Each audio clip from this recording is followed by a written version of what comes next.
In the untamed expanse of Montana Territory, 1885, they called her the Silent Bride. Sarah Mitchell arrived with nothing but a well-worn carpetbag and a letter promising her hand to a man she'd never met. The townsfolk whispered about the peculiar woman who hadn't spoken a single word since stepping off the stagecoach. Some called it stubbornness, others suspected madness. But behind her silence lay a story deeper than the mountain valleys she now called home. Then came Thomas Blackwood, a cowboy whose weathered hands spoke of hard work and whose gentle eyes held no judgment. He didn't demand words from her like the others. Instead, he offered something far more precious: patience. In the quiet moments between sunset and starlight, they began writing their own language, one that required no voice to be heard. What secret from her past had stolen her words? And could the love of a quiet cowboy finally help her find them again? Before we jump back in, tell us where you're tuning in from. And if this story touches you, make sure you're subscribed, because tomorrow I've saved something extra special for you. The stagecoach rattled to a stop in front of Sweetwater's only hotel, kicking up clouds of dust that caught the late afternoon sunlight. Sarah Mitchell gripped her carpetbag tighter, her knuckles white against the worn leather. Through the coach's grimy window, she counted 3 wooden buildings with false fronts reaching toward the sky, desperate to appear grander than they were. Like her, they were trying to be something more than what life had made them. The driver called out, "Sweetwater! Station!" His voice echoed off the weathered buildings, making the small town seem even emptier than it was. Sarah waited until the other passengers had descended before gathering her courage and stepping down. Her boots touched Montana soil for the first time, and she felt the weight of her decision settle more firmly on her shoulders. The general store across the street bore a fresh coat of white paint, standing out among its more weather-beaten neighbors. A bell tinkled as its door opened, and a woman in her 50s emerged, wiping her hands on a flour-dusted apron. She had the kind of face that made you want to tell her your troubles, with crow's feet at the corners of her eyes that spoke of smiles rather than worries. "You must be Sarah Mitchell," the woman said, crossing the street with purpose. "I'm Martha Wilson. We've been expecting you." She paused, studying Sarah's face with kind eyes. "Harold, Mr. McKenzie, asked me to meet you. He's seeing to some business at his ranch, but will be in tomorrow to make your acquaintance proper." Sarah nodded, her hand instinctively moving to her throat where the words stayed trapped. Martha's eyes caught the movement, but her warm smile never faltered. "Well now, let's get you settled at the hotel. Mrs. Peterson keeps the cleanest rooms this side of Helena, and she makes a stew that'll put meat on those bones of yours." Martha reached for Sarah's carpetbag, but Sarah clutched it closer. Understanding flickered across Martha's face. "Of course, dear. Keep your treasures close. This way." The hotel's interior was dim and cool after the bright Montana sun. A pot of something savory simmered in the kitchen, and the scent of fresh-baked bread hung in the air. Sarah followed Martha up a narrow staircase, their footsteps creaking on the wooden steps. The wallpaper, though faded, spoke of grander ambitions, roses that might once have been red, now dulled to a gentle pink. "Here we are," Martha said, opening a door to a small but tidy room. "You rest now. I'll have Mary bring up some washwater and supper later." She hesitated at the door, watching as Sarah placed her carpetbag carefully on the bed. "You know, dear, sometimes the hardest journeys end in the sweetest destinations. Whatever brought you here, well, Sweetwater has a way of healing hurts, given time." Sarah's eyes burned with unexpected tears. She managed another nod, and Martha seemed to understand all that went unsaid. The older woman's smile softened further. "I'll be at the store if you need anything at all." She closed the door quietly, leaving Sarah alone with her thoughts and the weight of tomorrow's meeting heavy on her mind. Through the window, Sarah could see the mountains rising in the distance, their peaks still holding patches of snow despite the spring warmth in the valley. They looked immovable, eternal, everything she wasn't. She unpacked her few belongings, 2 dresses besides the one she wore, a hairbrush with several teeth missing, and the letter that had brought her here, its creases worn soft with frequent handling. The marriage contract lay at the bottom of her bag, the final piece of who she was meant to become, Mrs. Harold McKenzie. A name without a voice to speak it, but it was better than remaining where she was, better than the pitying looks and whispered conversations that followed her through her small Ohio town after the incident. Sarah sat on the edge of the bed, listening to the sounds of life drifting up from the street below. Wagon wheels on packed earth, horses nickering, the distant lowing of cattle. Tomorrow she would meet the man who had agreed to marry a woman who couldn't speak. Tomorrow she would begin whatever life Sweetwater had in store for her. For now, she allowed herself this moment of solitude, watching as the sun painted the mountain peaks gold, then pink, then purple. In the gathering dusk, a whippoorwill began its evening song, its clear notes carrying easily through the thin glass of her window. Sarah closed her eyes and remembered when she, too, had a voice to raise in song. Harold McKenzie arrived precisely at 9 the next morning. Sarah watched from her window as he tied his horse outside the hotel, his movements efficient and practiced. He was a tall man with broad shoulders that his suit coat strained to contain, and he removed his hat before entering the building, revealing hair the color of winter wheat starting to thin at the crown. The floorboards announced his approach, and Sarah smoothed her best dress, navy blue cotton, with mother-of-pearl buttons she'd sewn on herself. Her fingers found the familiar spot at her throat, but she forced them back to her lap. First impressions mattered, even if she couldn't speak them. His knock came sharp and quick, 3 rapid taps that made her start despite expecting them. Sarah opened the door, and Harold McKenzie filled the frame, his presence making the small room seem even smaller. He smelled of leather and shaving. Soap and a gold watch chain gleamed across his vest. "Miss Mitchell," he gave a slight bow. "I trust your journey was comfortable?" Sarah nodded, gesturing to a chair, but he remained standing, studying her with eyes the pale blue of a winter sky. She saw the moment he truly registered her silence, watched as his expression shifted from polite interest to something harder to read. "Martha informed me of your condition," he cleared his throat. "I admit this wasn't mentioned in our correspondence." His hand went to the watch chain, fingers worrying the gold links. "Though I suppose it would have been difficult for you to mention it yourself." The attempt at humor fell flat in the quiet room. Sarah's cheeks burned, but she held his gaze, refusing to show shame for something she couldn't change. After a moment he sighed, his shoulders dropping slightly. "Well, what's done is done. The ranch needs a woman's touch, and you need a home. Our arrangement can still be mutually beneficial, assuming you can perform your duties without impediment." Sarah's hands clenched in her lap, but she nodded again. Harold pulled out his pocket watch, checking it with deliberate attention. "I've arranged for us to dine at the hotel this evening. 7 o'clock. We can discuss the details of our arrangement then." He paused, then added, "I trust you can be punctual at least." The words stung, but Sarah kept her face carefully neutral as she nodded once more. Harold replaced his hat, tugging the brim in a gesture that might have been courtly in another context. "Until this evening then, Miss Mitchell." He left as precisely as he'd arrived, his footsteps fading down the hallway.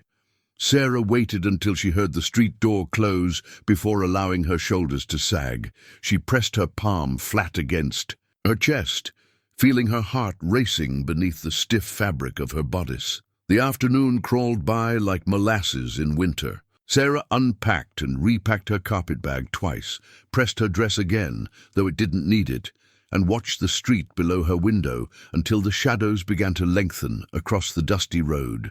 At 7:15, she made her way downstairs to the hotel's dining room. Harold was already seated, studying a leather-bound ledger. He stood when she approached, waiting until she was seated before resuming his own chair. A crystal water glass sat at each place setting, the hotel's finest attempt at elegance. "I've taken the liberty of ordering for us both," Harold said, closing his ledger and tucking it away. Mrs. Peterson does a fine roast beef on Tuesdays. The meal arrived on china plates with blue willow patterns. Sarah ate carefully, conscious of every movement, every silent gesture required to navigate. The meal. Harold filled the silence with talk of the ranch. 200 head of cattle, 40 acres of good grazing land, a house with 4 rooms and a root cellar. It needs work, he admitted, cutting his meat with precise strokes. A woman's touch.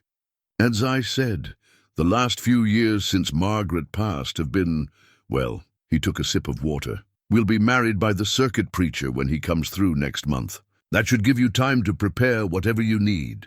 Sarah set down her fork, her appetite suddenly gone. A month, 4 weeks to prepare for a life with this man who spoke of marriage like a business transaction, who saw her silence as an impediment to be overlooked rather than a part of who she was. But what choice did she have? Where else could she go? The letter in her carpetbag had been her last hope, her final chance at something like a normal life. She forced herself to pick up her fork again, to take another bite of the perfectly cooked roast beef that tasted like ashes in her mouth. Above, their table, a kerosene lamp cast flickering shadows on the wallpaper, and somewhere in the kitchen dishes clattered like distant thunder. Sarah Mitchell, soon to be Sarah McKenzie, sat in silence and wondered if she'd made a terrible mistake. The first week in Harold's house passed like a dream that wasn't quite a nightmare, but wasn't pleasant either. The 4 rooms he'd spoken of were sparsely furnished, with gaps on the walls where Margaret's touches had once been, and then been removed. Sarah's footsteps echoed in the empty spaces, each sound a reminder of her silence. She threw herself into the work, finding comfort in the familiar rhythms of keeping house. Her mending basket became her constant companion, filled with Harold's shirts that needed buttons, socks with holes, and curtains that had grown thin with sun and time. Each tiny stitch was a small victory, a way to prove her worth without words. But it was the kitchen that became her sanctuary. Here she could speak through fresh-baked bread and stews that filled the house with welcoming aromas. Harold would come in from the fields, his face weathered from the wind, and nod at the plates she set before him. Sometimes she caught him, looking at her when he thought she wouldn't notice, his expression a mixture of resignation and something that might have been regret. The townspeople were another matter entirely. They came in 2s and 3s, bearing welcome baskets and barely concealed curiosity. Mrs. Peterson from the hotel brought a pie and stayed for an hour, filling the quiet house with chatter about everyone in Sweetwater.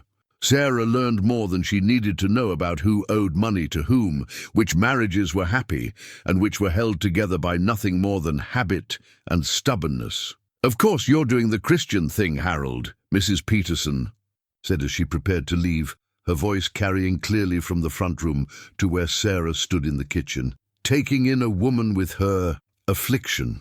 The Lord will surely reward your charity."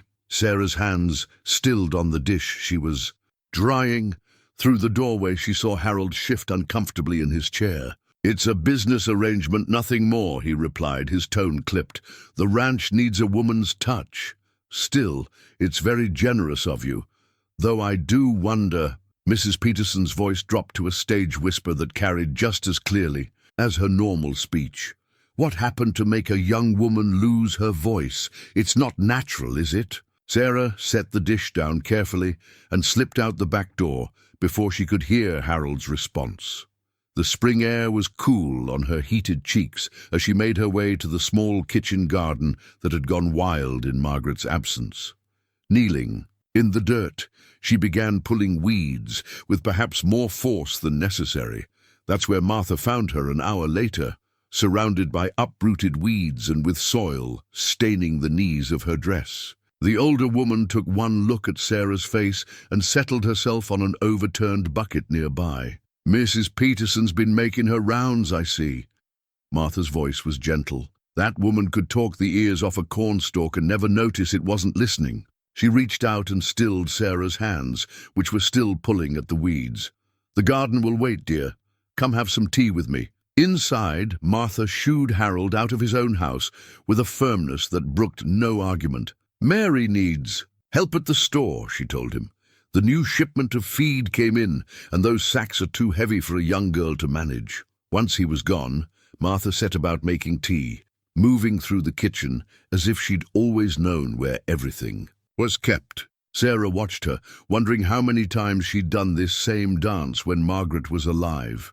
"You know," Martha said as she measured tea leaves into the pot, "silence isn't always a burden. Sometimes it's a gift. It lets us hear things that others miss because they're too busy filling the air with words." She poured hot water over the leaves. "I've noticed you hear a lot, Sarah. You see things too, like how Harold takes his coffee, or how he prefers his shirts folded, or how he always checks the north pasture fence first thing in the morning." Sarah ducked her head, surprised that someone had noticed her noticing. Martha reached across the table and patted her hand. "Give it time, dear. Sweetwater takes some getting used to. And Sweetwater needs time to get used to you, too. People will talk. That's what people do when they don't understand something. But they'll learn. We all will." The tea was strong and sweet, just how Sarah liked it, though she couldn't remember ever telling Martha her preference. Outside, a meadowlark called to its mate, its song rising and falling in the afternoon air. Sarah closed her eyes and let herself believe just for a moment that Martha might be right. The church social should have been a celebration. Spring had fully arrived in Sweetwater, bringing with it the promise of new beginnings. The ladies of the town had outdone themselves, transforming the humble church basement into a festival of color, with paper streamers and wildflowers gathered from the surrounding meadows. Sarah stood near the refreshment table, arranging her contribution, sugar cookies decorated with careful precision, on a borrowed plate. Her blue dress, freshly pressed for the occasion, felt like armor against the whispers that followed her. Around the room, "Poor Harold," she overheard Mrs. Peterson say to her circle of friends. "Imagine being tied to a woman who can't even say 'I do' at her own wedding." Harold was across the room, deep in conversation with the bank manager about cattle prices. He'd been drinking from a silver flask. He thought she hadn't noticed him slip into his jacket pocket.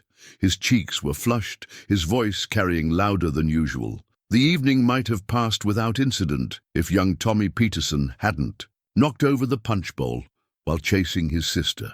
The red liquid spread across the floor like a tide, seeping into the hem of Sarah's dress. She stepped back, bumping into Harold, who had chosen that moment to approach the refreshment table. "Clumsy as well as mute," he said, his words slurred just enough to be noticeable. The room fell silent, the kind of quiet Sarah knew too well, the quiet of people waiting to see what would happen next. She tried to step away, but Harold caught her arm. The silver flask peeked from his pocket, catching the lamplight. "I thought I was being charitable," he continued, his voice rising. "Thought maybe you'd learn to be useful, even without a voice. But you're just taking up space, aren't you? Like one of those china dolls that just sits there, pretty and useless." Sarah felt the eyes of everyone in the room on her. Mrs. Peterson's hand was pressed to her mouth in delighted horror. The bank manager studied his shoes. Only Martha, halfway across the room, was moving, pushing her way through the crowd. Harold's grip tightened. "Say something," he demanded, giving her a shake. "Open your mouth and speak like a normal woman." The china plate of cookies slipped from Sarah's trembling hands. It shattered on the floor, the sound like a gunshot in the quiet room. Sugar cookies scattered across the floorboards, mixing with the spilled punch to create a paste of red and white. "That's enough, Harold McKenzie," Martha's voice cut through, the tension like a knife. She appeared at Sarah's side, her normally gentle face hard with anger. "Let her go this instant." Harold's fingers flexed once more before releasing Sarah's arm. She could feel the bruises forming beneath her sleeve, each one a testament to his grip. "She's my intended," he said, but his voice had lost some of its certainty in the face of Martha's fury. "I have a right." "You have no right," Martha cut him off. "No right at all to treat another human being this way." She turned to Sarah, her voice softening. "Come along, dear. You'll stay with me tonight." Sarah didn't remember walking through the crowd. She didn't remember climbing the stairs to Martha's rooms above the general store. She only knew that somewhere between the church basement and Martha's spare bedroom, she had started shaking, and it couldn't stop. Martha didn't try to fill the silence with empty comfort. She simply helped Sarah out of the punch-stained dress, brought her a cup of chamomile tea, and sat with her until the shaking subsided. When Sarah finally met her eyes, the older woman's face was full of understanding. "Sometimes," Martha said. Quietly, "silence is safer than screaming, but that doesn't mean you have to endure his kind of noise." Martha's spare room became Sarah's refuge in the days that followed. It was small, but neat, with a narrow bed tucked under a window that overlooked the main street. From here, she could watch the town's daily rhythms, the early morning wagons, bringing supplies, the school children at midday, the evening promenade of couples taking their after-dinner walks. Harold came by the store the morning after the social, his hat in his hands and sobriety returning shame to his eyes. Martha met him at the counter, her spine straight as a ramrod. "She's not receiving visitors," Martha said, loud enough for Sarah to hear from her perch on the stairs. "And she won't be returning to the ranch." "Now see here," Harold's voice rose. "She's my intended. We have a contract she signed, believing she was getting a husband, not a tyrant." Martha's voice could have frozen water. "I've already spoken with Reverend Davies. He agrees that under the circumstances, the contract is void." Sarah heard the thud of Harold's fist on the counter. "You have no right to interfere in my personal affairs. I have every right to protect someone who needs protecting." The steel in Martha's voice matched the hammer of Sarah's heart. "Now, I suggest you leave before I mention to Sheriff Wilson how those bruises came to be on Sarah's arm." The store bell jangled violently as Harold stormed out. Sarah crept down the stairs to find Martha gripping the counter, her knuckles white. The older woman's face softened when she saw Sarah. "Don't you worry, dear. He'll bluster and threaten, but he knows he's in the wrong. Besides," a hint of a smile touched her lips, "I have enough dirt on half the men in this town to ensure they'll side with us. Amazing what people will say in front of a shopkeeper they think isn't listening." That afternoon, Sarah insisted on helping in the store. She found peace in straightening shelves and measuring fabric for customers. Most people were kind enough to write their requests on the small slate Martha provided, though a few, like Mrs. Peterson, spoke louder than necessary, as if volume could overcome silence. "It's probably for the best," Mrs. Peterson announced to no one in particular while buying sugar. "Harold McKenzie hasn't been right since his first wife passed, though I do wonder what he'll do now, poor man, all alone in that big house."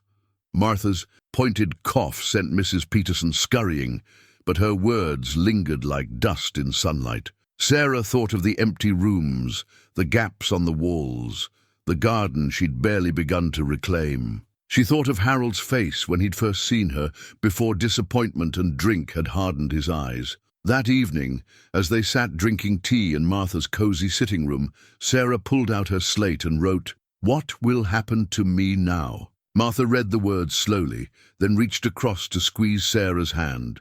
"Whatever you want to happen, dear, you're not alone anymore." Sarah erased the slate and wrote again, "But who will want me now? Oh, child." Martha's eyes were soft, with understanding.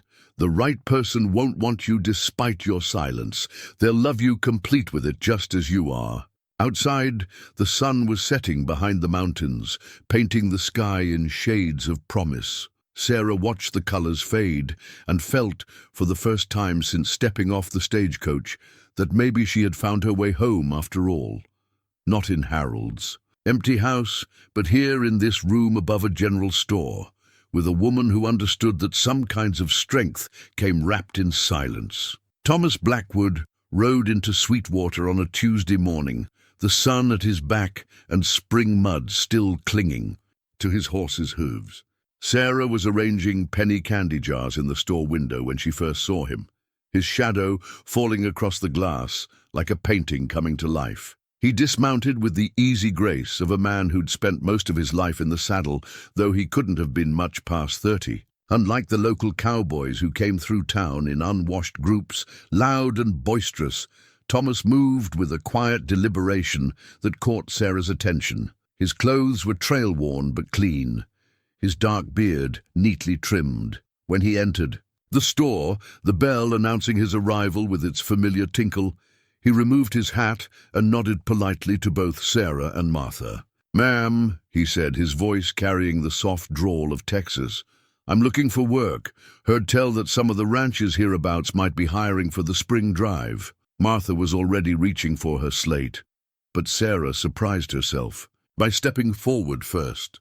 She gestured to the candy jars she'd been arranging, then pointed to her throat and shook her head slightly. Understanding dawned in Thomas's eyes, but there was no pity there, no uncomfortable shifting of weight or awkward cough that Sarah had grown accustomed to.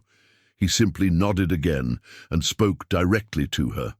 "Those look mighty fine, ma'am. Reminds me of a store my grandmother used to run down in San Antonio. She always said the secret was keeping the peppermint sticks in the front where the sun could catch them." Sarah found herself smiling, really smiling, for the first time in weeks. She moved one of the jars slightly, letting the morning light dance through the red and white stripes. "Well now," Martha said, watching this exchange with interest, "as for work, I know for a fact that the Wilson spread is looking for experienced hands. That's my brother's place, just north of town, and the Double Bar might be hiring too, though I'd steer clear of the McKenzie ranch if I were you.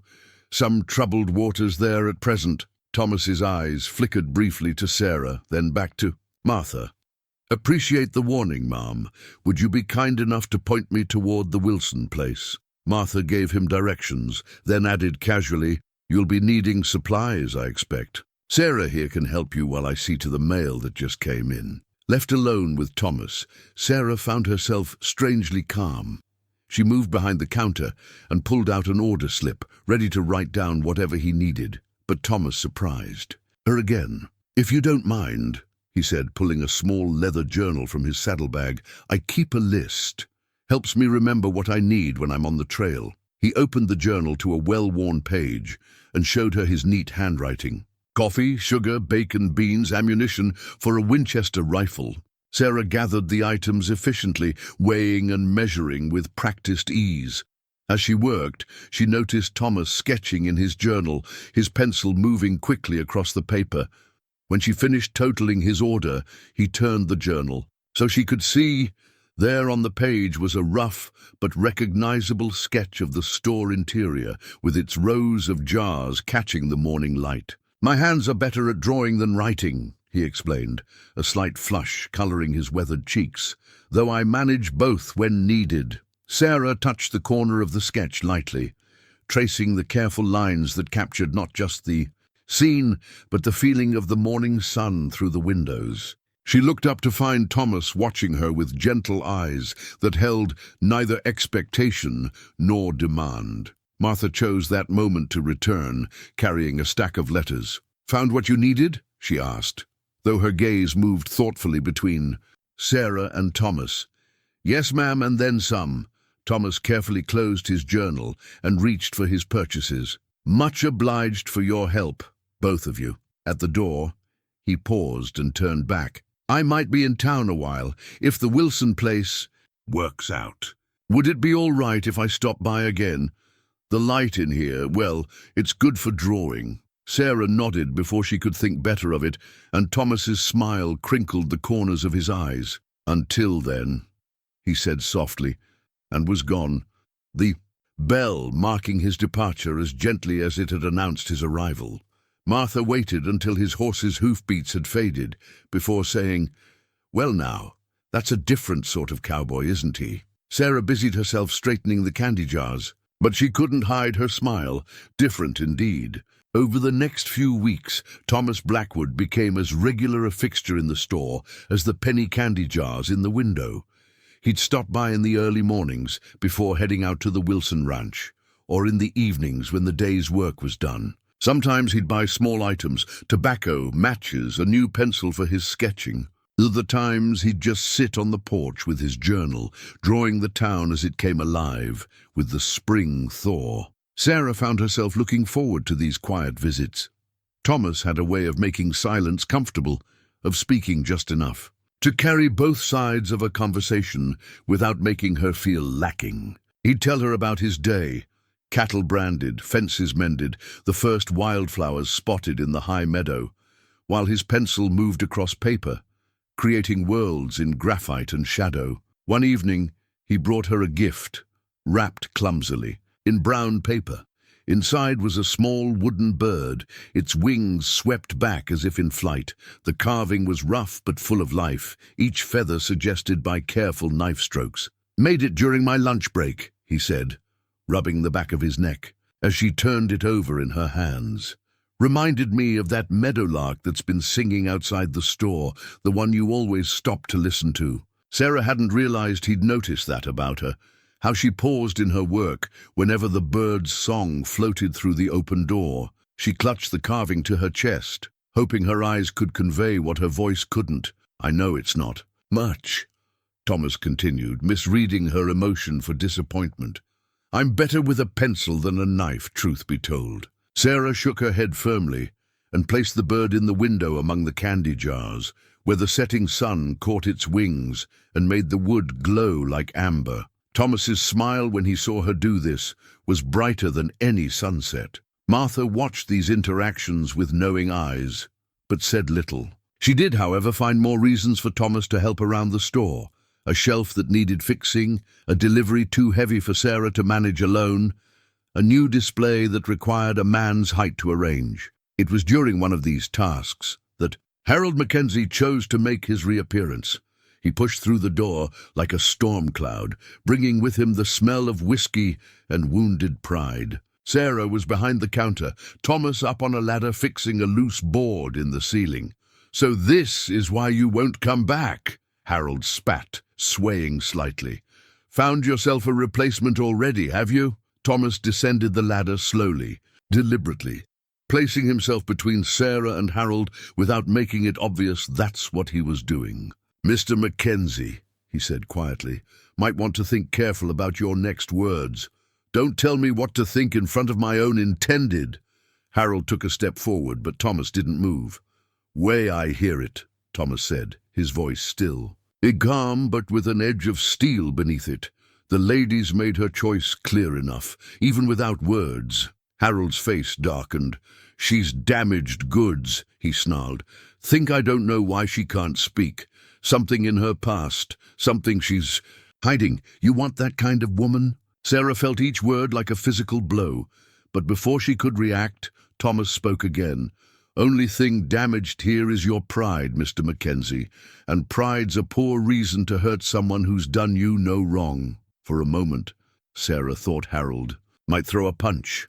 His hands clenched into fists, the knuckles white with strain, but Thomas stood his ground, quiet and immovable as a mountain, and something in his stillness seemed to drain the fight from Harold. "You're welcome to each other," Harold finally muttered, and stormed out as suddenly as he'd arrived. In the silence that followed, Sarah became aware that she was trembling. Thomas turned to her, his eyes full of concern, but asking nothing, demanding nothing. He simply held out his hand, palm up, offering comfort only if she chose to take it. Sarah looked at that weathered palm, scarred from rope burns and saddle leather, gentle enough to draw delicate sketches and carve tiny birds. Slowly, carefully, she placed her hand in his. His fingers closed around hers, warm and steady, and in that moment Sarah realized that sometimes the loudest declarations of love could be made without a single word. Martha's small garden behind. The store became their sanctuary in the lengthening spring evenings. Sarah had asked to tend it, her hands itching for the feel of soil after abandoning Harold's kitchen garden.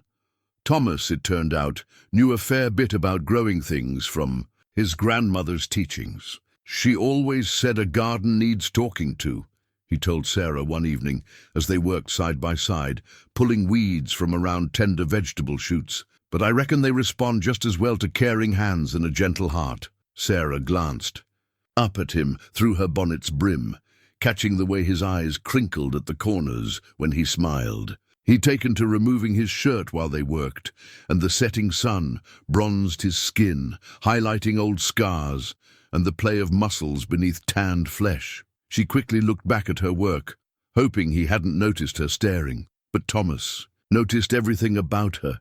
He noticed how she touched herbs before picking them, as if asking permission from the plants. He noticed how she arranged the tools with careful precision when they finished each day. He noticed the way she pressed her fingers to her throat when she was anxious, and how that gesture was becoming less frequent with each passing day. "My grandmother would have liked you," he said, settling back on his heels to watch a hummingbird dart among the newly planted flowers. She believed in the power of silence. Used to say that most folks are so busy talking they forget to listen to the important things. Sarah pulled her slate from her apron pocket and wrote carefully. What happened to her? Passed on 5 years ago. Thomas's voice was soft with memory. Left me her journals full of sketches and garden wisdom. That's what started me drawing, trying to capture the world the way she saw it. Sarah wrote again, "Tell me more about her." And so, as they worked in the rich earth, Thomas shared stories of his grandmother's life in Texas, how she'd raised him after his parents died in a fever epidemic, how she taught him to read by tracing letters in the garden's soil, how she never married again after his grandfather's death, content with her store and her gardens and her quiet life. She used to say that love grows best in tended soil, Thomas said, helping Sarah stake up a row of pea plants. Their hands met on the twine and neither pulled away. That you had to prepare the ground, plant the seeds with care, and then have patience while they took root. The sun was setting in earnest now, painting the sky in shades of coral and gold. From the store's back door came the smell of Martha's cooking and the soft clatter of supper preparations. But still, they lingered, surrounded by the day's fading warmth and the sweet scent of newly turned earth. Sarah reached for her slate one more time. Your grandmother was wise. That she was. Thomas's hand found hers again, dirt-stained fingers entwining naturally. She also said that when you find something worth holding on to, you shouldn't let fear of the future keep you from grasping it with both hands. Sarah's heart quickened at his words, and the gentle pressure of his fingers against hers. She wanted to tell him so many things, about the incident that took her voice, about her fears and hopes, about how his presence made her feel simultaneously safer and more alive than she'd felt in years. Instead, she squeezed his hand and pointed to the western sky where the first stars were beginning to appear. Thomas followed her gesture and smiled. "Another thing my grandmother believed," he said softly, "was that sometimes the stars wrote love letters in the sky for those who knew how to read them." Sarah tugged him closer, pressing his dirt-smudged hand to her heart. His breath caught, understanding dawning in his eyes. "Sarah," he whispered, her name like a prayer on his lips. "I know you've been hurt, know you've got shadows in your past that still haunt you, but if you'll let me, I'd like to help you tend this garden we're growing between us. No rushing, no pushing, just patient care and gentle hands, like the plants need." She nodded, tears blurring her vision of the darkening sky. Thomas reached up with his free hand and brushed them away with a touch as light as a butterfly's wing. Behind them, Martha called that supper was ready, her voice carrying a note of deliberate warning to give them time to step apart. But as they gathered their tools and headed inside, Sarah knew something fundamental had shifted in the garden's quiet space. Like a seed breaking through soil to reach for sunlight, hope was taking root in ground she'd thought would lie fallow forever. The town social was held in the same church basement where Harold had shown his true nature months before.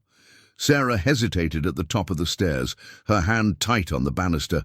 But Thomas was beside her, steady as always, and Martha stood on her other side like a protective wall against whispers. "We don't have to stay long," Thomas murmured. "Just long enough to show them you've nothing to be ashamed of." The basement had been transformed again, this time with early summer roses and ribbons. Music from a fiddle and piano filled the air with cheerful sound. Sarah took a deep breath, straightened her spine, and descended the stairs.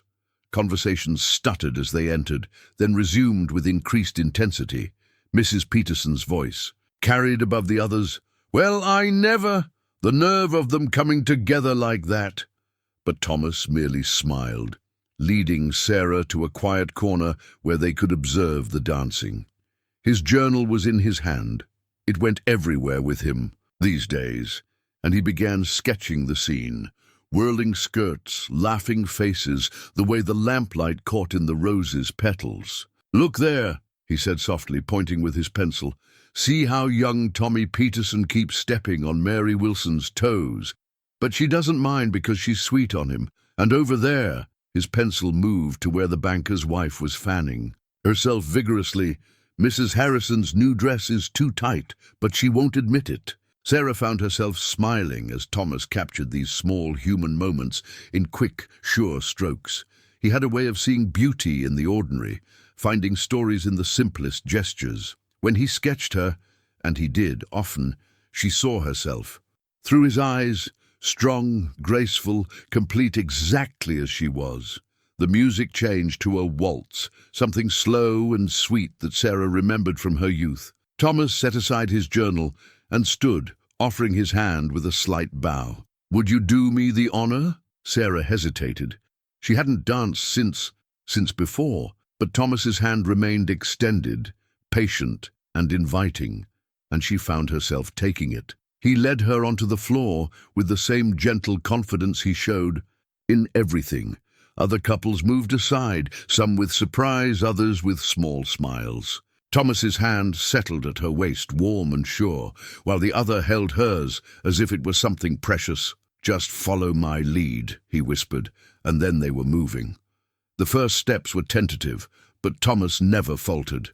He guided her through the turns with subtle pressure from his hands, anticipating her movements as if they'd danced together 100 times before. Sarah felt the stares of the townspeople fade away, lost in the music and the steady rhythm of their steps. Thomas hummed softly along with the tune, and Sarah closed her eyes, letting the vibration of his chest against hers become her anchor. They moved as one across the floor, their bodies writing a language all their own. When the music ended, Sarah opened her eyes to find Thomas looking at her with such tenderness it made her breath catch. Around them, scattered applause broke out, led, she noticed, by Martha, whose eyes shone with unshed tears. "You dance beautifully," Thomas said quietly, as he led her back to their corner. "Like you've got music living in your bones." Sarah reached for his journal and pencil. On a blank page, she wrote, "I used to sing." It was the first time she told anyone in Sweetwater about her past. Thomas read the words slowly, his thumb brushing over them as if he could feel their weight. "Used to." She nodded, then wrote, again, "Before the fire." Thomas's hand found hers, squeezing gently. "When you're ready," he said, "I'll listen to that story. But for now," he smiled, tucking a loose strand of hair behind her ear, "would you care for another dance?" The next song was already starting, something lively that had couples laughing as they tried to keep up. Sarah set down the journal and took Thomas's offered hand. As they joined the other dancers, she caught sight of their reflection in the basement windows. Her face flushed with happiness, his eyes never leaving her, their movements perfectly matched. In that moment, Sarah realized that she was no longer the silent bride who had stepped off the stagecoach months ago. She was becoming someone new, someone who could speak volumes without uttering a word, someone who was learning that love had its own language, written in garden soil and graphite sketches, and the perfect harmony of two hearts beating in time. The stranger arrived on the afternoon stage, bringing with him the dust of travel and the weight of secrets. Sarah was alone in the store, Martha having gone to help Mary with a difficult delivery at the Wilson ranch. Through the window, she watched the man descend from the coach, his dark suit out of place in the frontier town. He paused on the boardwalk, consulting a piece of paper, then entered the store. The bell's cheerful tinkle seemed at odds with his somber presence. Up close, Sarah could see that his suit, though well cut, was worn at the edges, and his eyes held the sharp, hungry look of a man pursuing something. "Miss Sarah Mitchell." His voice was smooth as creek stones. When she nodded, his thin lips curved into what might have been a smile.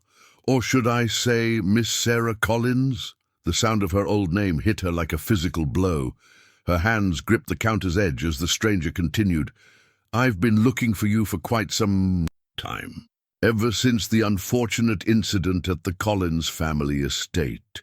He placed a newspaper clipping on the counter between them. "You remember that night, don't you?" Sarah's eyes fixed on the yellowed paper. Even upside down, she recognized the headline, "Tragic Fire Claims 3 Lives." Below it, a sketch of the grand house she'd once called home, flames reaching toward a smoke-darkened sky. "I represent certain interested parties," the man said, sliding another document from his coat. "There are still questions about that night, about how the fire started, about why you were the only one to survive." The bell rang again, and Thomas's familiar boots sounded on the wooden floor. He must have seen something in Sarah's face, because he was beside her in 3 long strides. "Everything all right here?" he asked, his voice carrying the kind of quiet that came before a storm.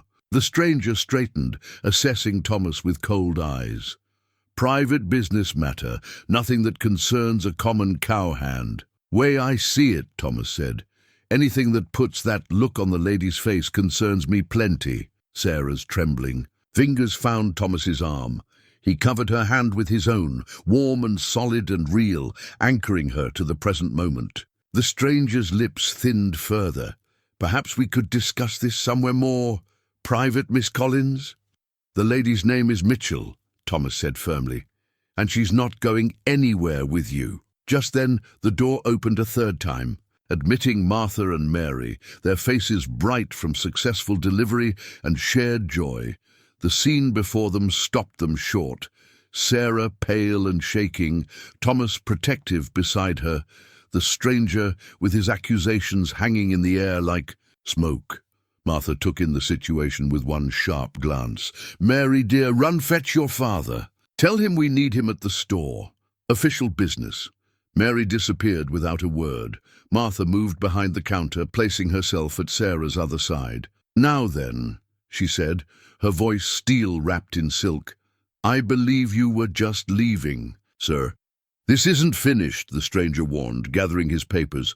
"There are those who want answers about that night. About the deaths of Jonathan and Elizabeth Collins and their son David, about the mysterious fire that started in the music room where you were last seen." Each name struck Sarah like a hammer blow. David, her sweet younger brother who'd loved her singing, her parents who'd built their lives around music and beauty, the music room where she'd been practicing late that night, where the lamp had fallen, where the flames had spread so quickly. "That's quite enough." Martha's voice cut through the memories. "Sheriff Wilson will be here shortly. I suggest you take your insinuations elsewhere." The stranger straightened his worn coat. "Good day, Miss Collins. We'll speak again." After he left, Sarah's legs gave way. Thomas caught her, easing her onto the chair Martha quickly provided. His strong hands rubbed gentle circles on her back as she fought for breath. "It's all right," he murmured. "You're safe here. No one's going to hurt you." But Sarah knew the stranger's arrival had changed everything.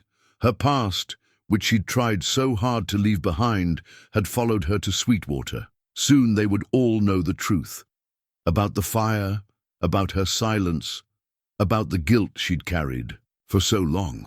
She looked up at Thomas, wondering if the tenderness in his eyes would turn to judgment when he learned the whole story. His hand found hers, squeezing gently, as if he could read her thoughts. "Whatever it is," he said softly, "whatever happened back then, it doesn't change who you are now, and who you are is someone I'm proud to stand beside." That evening, after Martha had shooed away the sheriff and his questions, Sarah sat in the garden with Thomas. The sun had set, but the western sky still held a faint glow, just enough to see by. A small chalkboard lay in Sarah's lap. Martha's. Idea. Easier to erase than the slate, better for longer stories. Thomas sat quietly beside her on the wooden bench he'd built last week, close enough that she could feel his warmth, but not so close as to crowd her. Above them, the first stars were beginning to appear, like scattered diamonds on black velvet. Sarah's chalk moved slowly at first, uncertain. I was 19, she wrote, living with my family in Connecticut. We had money, position, respect. She paused, swallowing hard. We had music. Thomas read silently, his shoulder touching hers in quiet support. She erased the words and continued. Father played violin. Mother, piano. David, my brother, was learning both. I sang. We had concerts in our music room every Sunday evening.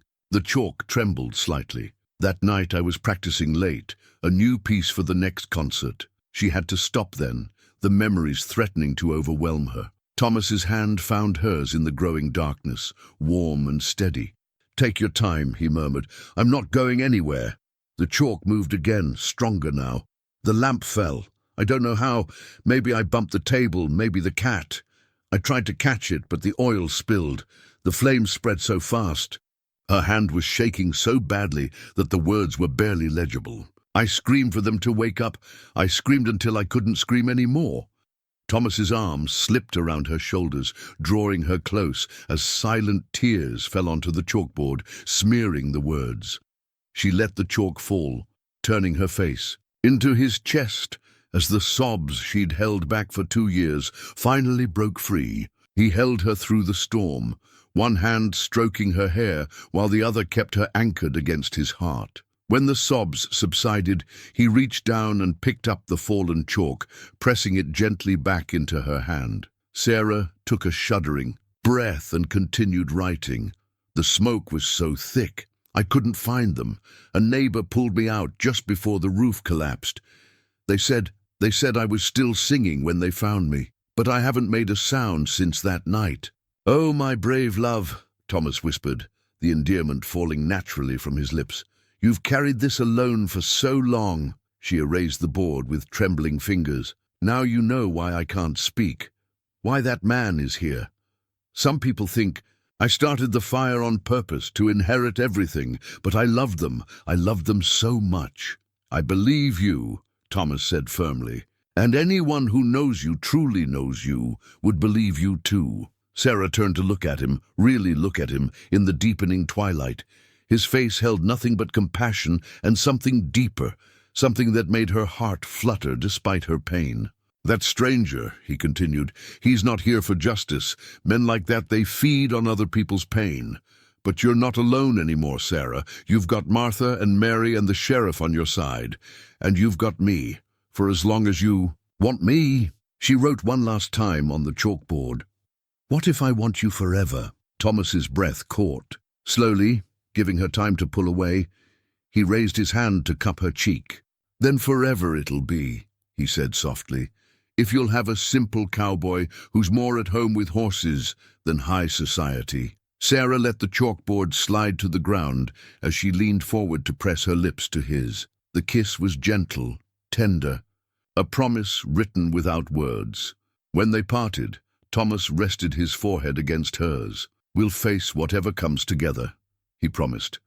That stranger, the past, all of it.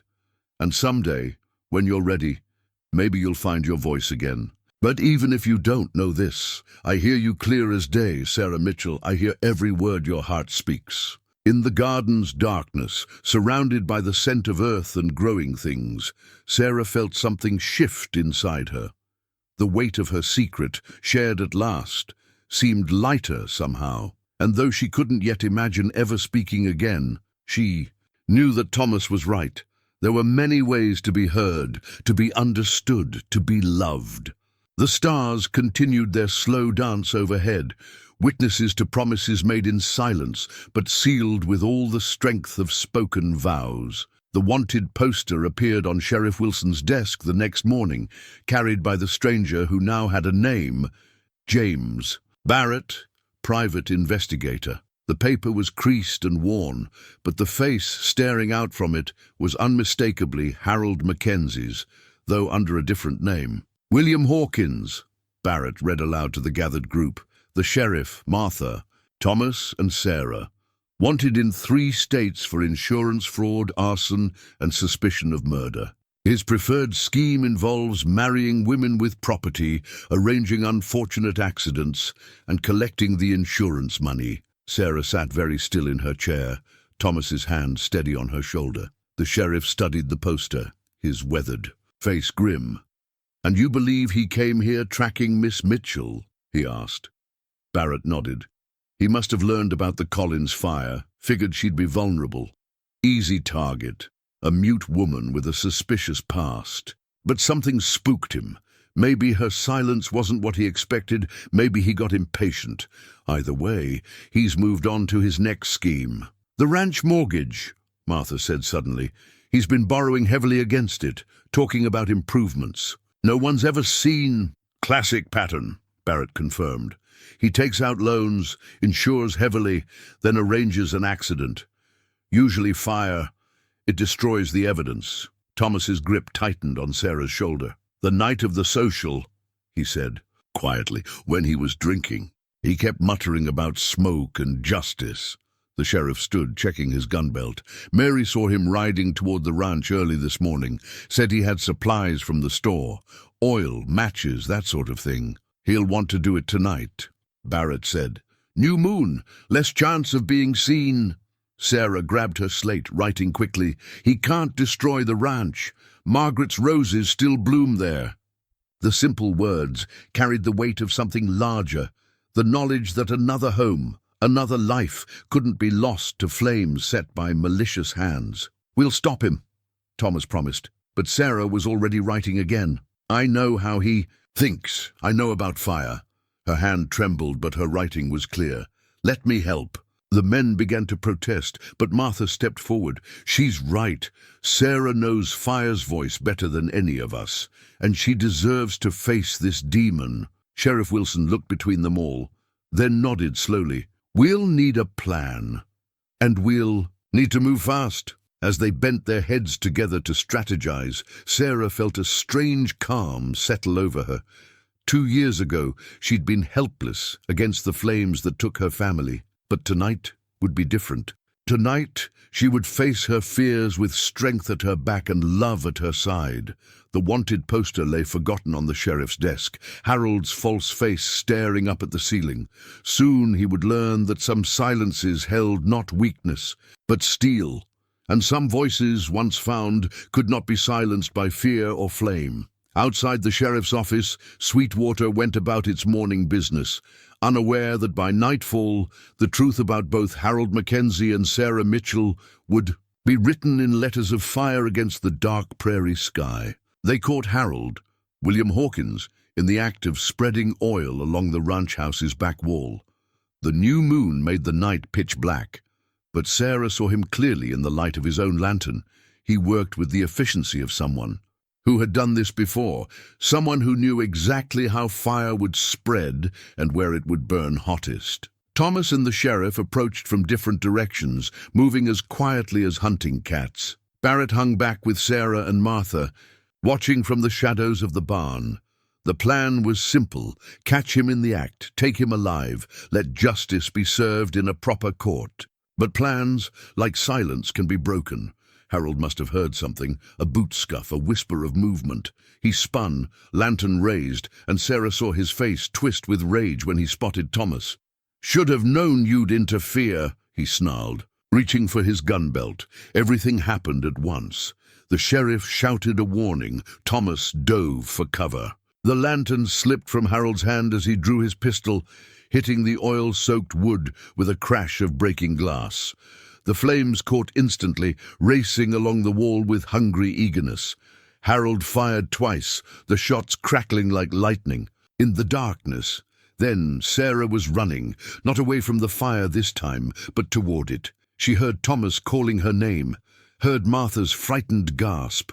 But she kept moving, driven by a force stronger than fear. Harold turned at her approach, his gun swinging toward her. She saw his finger tighten on the trigger. Then Thomas was there, tackling Harold from behind. They went down in a tangle of limbs, the gun firing harmlessly into the air. The sheriff rushed in, and soon Harold was subdued, cursing and spitting as iron handcuffs clicked around his wrists. But the fire was still spreading, climbing the wall with terrible familiarity. Sarah stood before it, feeling its heat on her face like a memory coming to life. Behind her, she heard Thomas shouting for water, heard Martha organizing. A bucket line from the well. This was her nightmare made real again. A house burning, people she cared about in danger, smoke beginning to curl under the eaves. But this time was different. This time she wasn't a helpless girl caught by surprise. Sarah turned to the crowd that had begun to gather, drawn by the gunshots and flames. Her hands moved in swift, sure gestures, directing people to where the fire was weakest, where it could be fought and beaten. She had learned fire's language that terrible night 2 years ago. Now she would use that knowledge to save, not destroy. Under her silent guidance, the bucket line became more efficient. Thomas and Barrett found ladders, reaching the roof to prevent the flames from spreading there. The sheriff, after securing Harold in his saddle, joined the fight. Slowly, gradually, the fire began to lose ground. Where it tried to climb, water knocked it back. Where it tried to spread, wet blankets smothered it. Sarah stood at the heart of it all, pointing, directing, fighting back against her deepest fears with every gesture. When the last flames sputtered and died, leaving only scorched wood and smoking timbers, Sarah finally let herself feel the exhaustion. She swayed on her feet, and Thomas was there to catch her, his arms solid and sure around her waist. "You did it," he whispered against her hair. "You faced it down. You won." Sarah looked at the ranch house, still standing despite Harold's best efforts. She looked at the people of Sweetwater, soot-stained and weary but alive, safe. She looked at Harold, slumped in his saddle under the sheriff's watchful eye. And for the first time since the night her family died, Sarah felt not the crushing weight of guilt, but the soaring lightness of redemption. She had not been able to save her first home, but she had saved this one. And in doing so, she had begun to save herself. Dawn found Sarah sitting on Martha's porch, wrapped in a quilt, despite the summer morning's warmth. Her childhood locket lay open in her palm, the tiny photographs inside barely visible in the early light. Her father with his violin, her mother at the piano, young David grinning between them. She hadn't looked at it since arriving in Sweetwater, but now the familiar faces brought comfort rather than pain. Thomas sat beside her, his own face showing the exhaustion of the night's events. They'd given their statements to the sheriff, watched Harold, William, being locked away in the jail, helped clean up the worst of the fire damage. Now, in the quiet of morning, there was time to simply be. "What are you thinking?" Thomas asked. Softly, his voice rough from smoke and fatigue. Sarah reached for the small chalkboard they'd left on the porch railing. "About music," she wrote. "About how some songs stay with you even when you can't sing them anymore." Thomas was quiet for a moment, watching the sun rise over the distant mountains. Then he pulled out his journal and began to sketch. Sarah leaned against his shoulder, watching as her family emerged on the page. Not as they appeared in the lockets, formal portraits, but as she described them in the garden. Her father standing tall with his violin tucked under his chin, her mother's hands dancing over piano keys, David's face bright with joy. "They're still with you," Thomas said as he added shading to David's curls. "Still making music through your memories." Sarah took the chalk again. "Last night, fighting the fire, it was like conducting an orchestra. Everyone moving together, following the music only I could hear." "You saved the ranch," Thomas reminded her. "You faced your fears and won." "We saved it," she corrected on the board.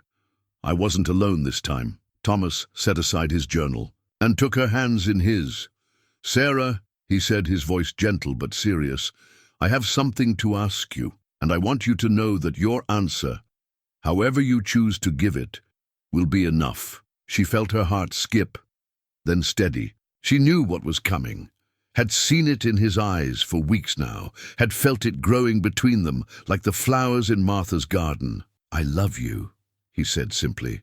"Your strength, your grace, your silent wisdom. I love the way you listen with your whole heart, the way you speak through gestures and touches, and the light in your eyes. I love watching you bloom here in Sweetwater, growing stronger every day." He squeezed her hand softly. "Would you consider becoming my wife?" Sarah felt tears welling up, but they weren't the bitter tears of loss she'd known for so long. These were different, warm and sweet as summer rain. She opened her mouth, wanting to say yes, needing to say yes. Yes. The word came out as barely more than a whisper, rough from disuse and thick with emotion, but it was there, her voice, small and wavering but real. Thomas's eyes widened, his hands tightened on hers, but he didn't speak, didn't rush to fill the silence. He simply waited, patient as always, letting her find her way. "Yes," Sarah said again, a little stronger this time. "Yes, Thomas." And then she was in his arms, both of them crying and laughing at once. She felt his heart pounding against hers, felt the tremor in his hands as he cradled her face. "I love you," she whispered, the words rusty but true. "I love you." The sun crested the mountains, painting the world in gold. From inside the store came the sound of Martha moving about, preparing for the day. Soon the town would wake, and the news would spread. Not just of Harold's true identity and arrest, but of love triumphant and a voice reclaimed. But for now, Sarah and Thomas sat wrapped in the morning light in each other's arms. She didn't try to say more, knowing her voice would need time to grow strong again, like a plant long dormant, finally reaching for the sun. But those three words, "yes" and "I love you," were enough. They were everything. Thomas pressed a gentle kiss to her forehead. "Welcome back, my love," he murmured. "Welcome home." Sarah's first letter lay on Martha's kitchen table, the words carefully formed, each one a testament to her growing strength. She had written it that morning, her hand shaking only slightly as she put ink to paper. "Dear Mr. Barrett," it began, "I am ready to tell my story." The private investigator sat across from her now, his sharp face softened by something like respect. Thomas stood behind Sarah's chair, one hand resting supportively on her shoulder. Martha busied herself making tea, but her attention never strayed far from the scene unfolding at her table. "Take your time," Barrett said, his notebook open before him. "Tell me everything you remember about that night." Sarah's voice, though growing stronger each day, wasn't ready for such a long tale. Instead, she wrote, pausing occasionally to sip the tea Martha placed at her elbow. She wrote about the music room, about practicing a new piece for the Sunday concert, about the lamp falling, the oil spreading, the flames that seemed to come alive with horrible speed, about screaming for her family until her voice gave out, about trying to reach their rooms through the smoke. "I couldn't save them," she wrote, the words slightly smudged where tears had fallen, "but I never stopped trying. Even when the neighbors pulled me out, I was still fighting to go back in." Barrett read each page as she finished it, his expression thoughtful. "This matches what other witnesses told us," he said. "The neighbors, the fire brigade. They all spoke of your attempts to re-enter the house, not the actions of someone who started the fire deliberately." He pulled out several documents from his briefcase. "We've been investigating William Hawkins, or Harold McKenzie as you knew him, for months. His pattern is clear. He seeks out vulnerable women, preferably those with property or inheritance, and arranges accidents to profit from their deaths." Sarah's hand tightened on her pen. "He thought I'd be an easy target." "Yes," Barrett nodded, "but you proved stronger than he expected. When you refused to play the victim, he moved on to his backup plan, burning the ranch for the insurance. Money. What will happen to him now?" Sarah wrote. "He'll face charges in multiple states. Your testimony about his attempted arson here, combined with the evidence we've gathered elsewhere, should ensure he spends a very long time in prison." Barrett gathered his papers. "And Miss Mitchell, the investigation into your family's fire is officially closed. You were never more than a witness to that tragedy." Sarah felt tears threatening again, but these were tears of relief. Thomas's hand squeezed her shoulder gently, and Martha discreetly wiped her eyes with her apron. After Barrett left, Sarah sat quietly, running her fingers over the pages of her statement. Each word was a step away from the past, a brick in the foundation of her new life. "You did well," Thomas said softly. "Your family would be proud." Sarah reached for a fresh sheet of paper. "I want to visit their graves," she wrote. "Before our wedding. Will you come with me?" "Of course," Thomas replied without hesitation. "We can leave whenever you're ready." Martha, who had been reading over Sarah's shoulder, spoke up. "The garden will keep while you're gone, and Mary can help in the store." She smiled warmly. "Some journeys need to be made before new ones can begin." Sarah stood and hugged Martha tightly.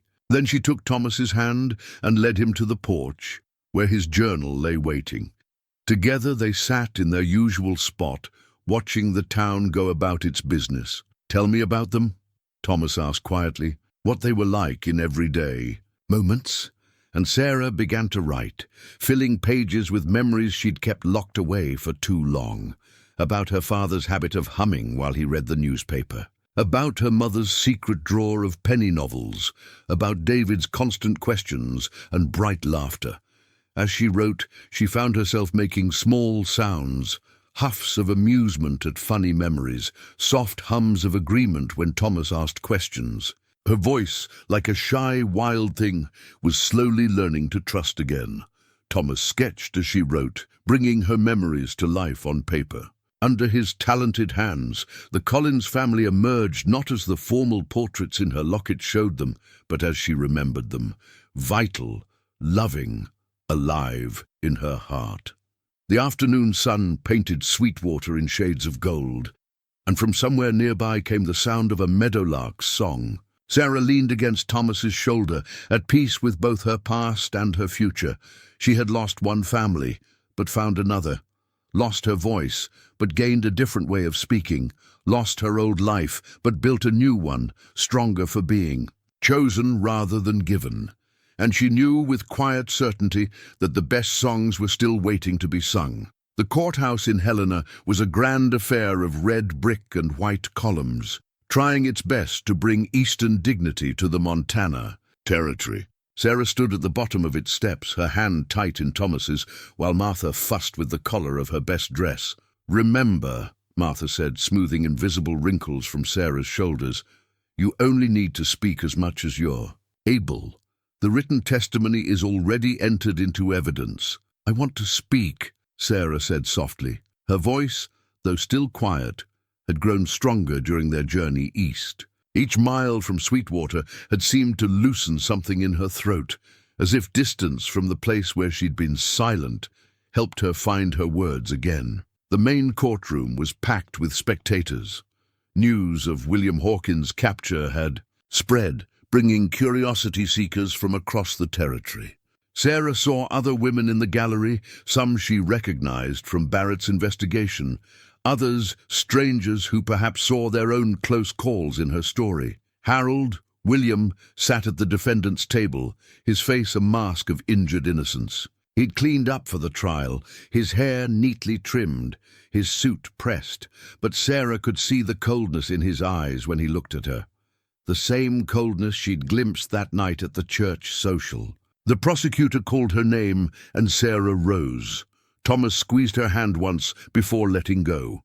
As she walked to the witness stand, she felt the weight of every step, every eye upon her. But she also felt something else, strength flowing up. Through her feet from the solid floor, courage warming her chest like summer sunshine. "Please state your name for the court," the prosecutor said. Sarah took a deep breath. "Sarah Elizabeth Mitchell," she said, her voice clear enough to carry to the back of the room.